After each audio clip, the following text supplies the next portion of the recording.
மீன ராசி என்பர்கள் காலபுருஷனுக்கு விரயஸ்தானத்துல இருக்கக்கூடிய நபர்கள், காலபுருஷனுக்கு 12ஆம் இடமான அந்த மோட்சஸ்தானத்துல இருக்கக்கூடிய நபர்கள், அயனசைன ஸ்தானத்துல இருக்கக்கூடிய நபர்கள் தான் இந்த மீன ராசி என்பர்கள். இந்த ஒரு 3 வேர்ட்ஸ், அதாவது அயனசைன ஸ்தானம், மோட்சஸ்தானம், விரயஸ்தானம், இது எல்லாத்தையும் நம்ம ஃபுல்ஃபில் பண்ணிட்டோம் அப்படின்னா மீனராசி என்பர்களினுடைய பலன்கள் கண்டிப்பாக கிடைச்சிடும். ஊருக்காக உழைப்பவர்கள் மீனராசி என்பர்கள். நல்ல சுகமா இருக்கணும் அப்படின்னு நினைக்கக்கூடியவர்கள் மீனராசி என்பர்கள்.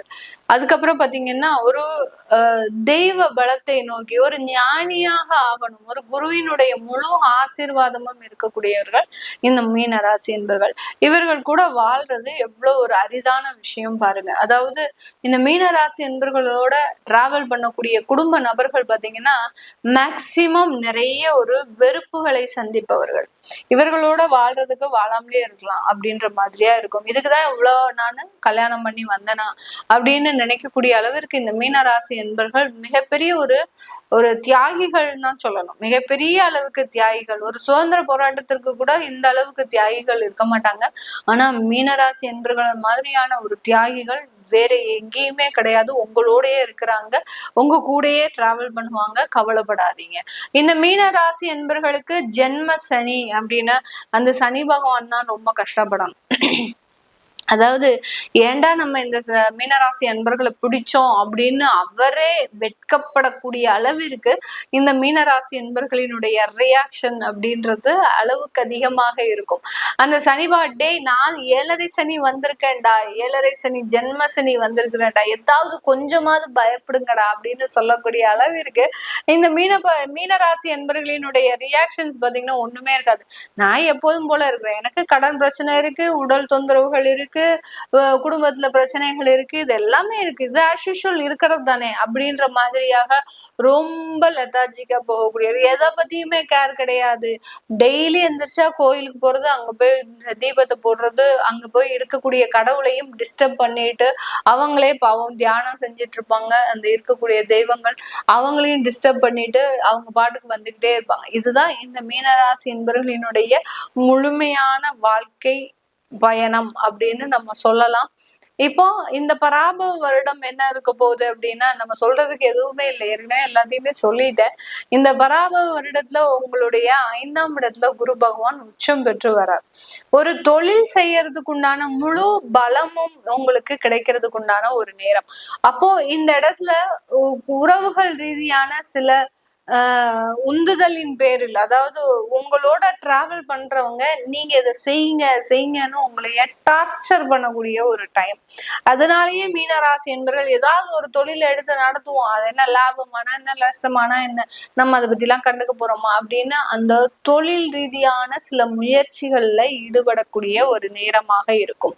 ஏன்னா இந்த ராசிக்கு 10ஆம் வீட்டு அதிபதி அந்த குரு பகவான் 5ஆம் இடத்துல இருக்கும் போது இவர்களையும் நம்பி ஒரு முதலீடு செய்யறதுக்கு உண்டான சில நபர்கள் படையெடுத்து வருவாங்க.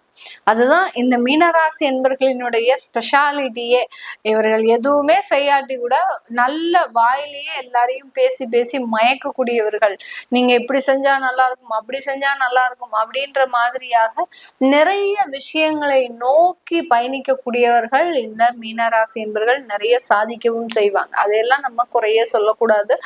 நல்ல ஒரு உழைப்பாளிகள்னு சொல்லலாம்.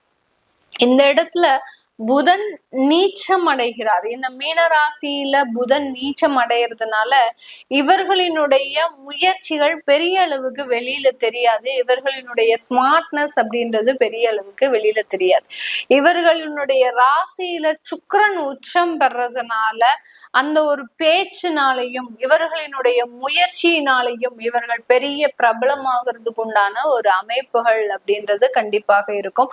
அதனால இவர்களுக்கு இந்த மீனராசி என்பர்களுக்கு இந்த பராபவ வருடம் மிக அருமையான ஒரு ஏற்றத்தை கொடுக்க போகுது.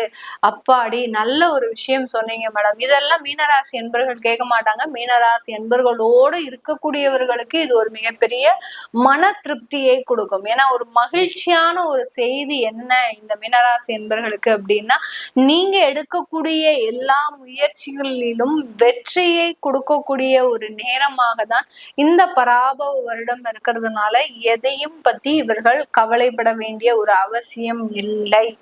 அடுத்து உங்களுடைய 11ஆம் இடத்துல, அதாவது 12ஆம் இடத்துல ராகு பகவான் இப்போ 11ஆம் இடத்திற்கு போக போறார். லாபத்தினுடைய அளவை அப்படியே கண்ட்ரோல் பண்ண போறாரு. நம்ம ஆட்கள் தான், மீனராசி என்பவர்கள் தான் அதை பத்தி கவலையப்பட மாட்டாங்களே.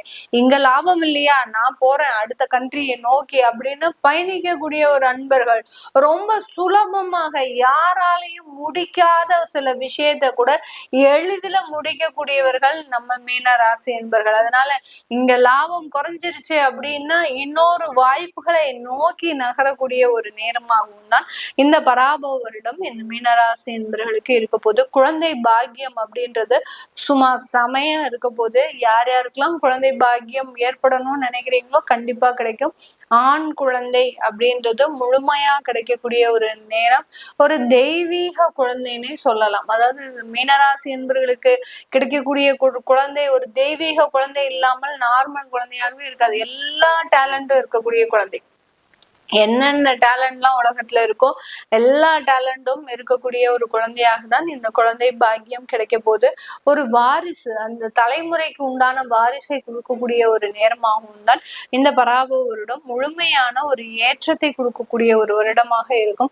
இது எல்லாமே நம்ம கோச்சார நிலவரப்படி பலன்களை கணிச்சு சொல்லியிருக்கிறோம். உங்களுடைய சுய ஜாதக திசாபுத்தி பலன்களை பார்க்கணும் விருப்பப்படுறவங்க கீழே இருக்கிற நம்பருக்கு வாட்ஸ்அப்ல அப்பாயின்மெண்ட் வாங்கிட்டு நீங்க கன்சல்ட் பண்ணிக்கலாம். உங்களுடைய குழந்தைகளுக்கு ஜாதகம் எழுதணும், நியூமராலஜி படி பேர் வைக்கணும்னு நினைக்கிறவங்களும் கீழே இருக்கிற நம்பருக்கு வாட்ஸ்அப்ல மெசேஜ் அனுப்புங்க. அதற்குண்டான விவரங்கள் தெரிய வரும். உங்களிடமிருந்து விடைபெறுவது உங்கள் ஆஸ்ட்ரோ பூர்ணா. நன்றி, வணக்கம்.